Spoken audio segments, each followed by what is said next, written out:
And like the shepherds and kings of over 2,000 years ago, we gather here to honor the birth of the Son of God.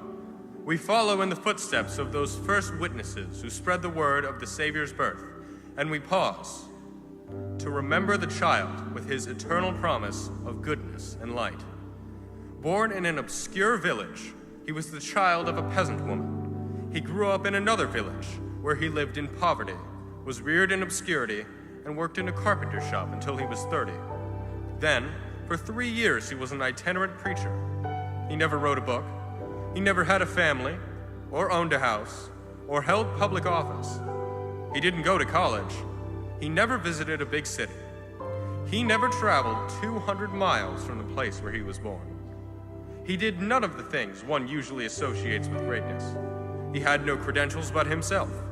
In birth, he startled a king. In boyhood, he puzzled the wise. In manhood, he ruled the forces of nature. He was only 33 when the tide of public opinion turned against him. His friends ran away. He was turned over to his enemies and went through the mockery of a trial. He was executed by the state by being nailed to a cross between two thieves.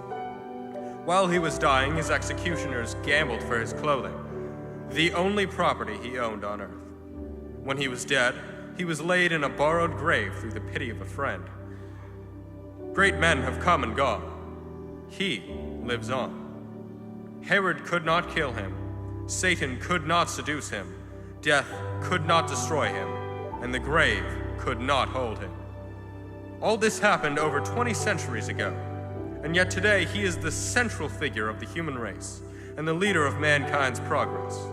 Now, it is no exaggeration to say that all the armies that ever marched, all the navies that ever sailed, all the kings that ever reigned, put together, have not affected the life of man on this earth as much as that one solitary life. That one solitary life came into this world to heal the brokenhearted, to comfort the hurting, and to bring peace to the earth.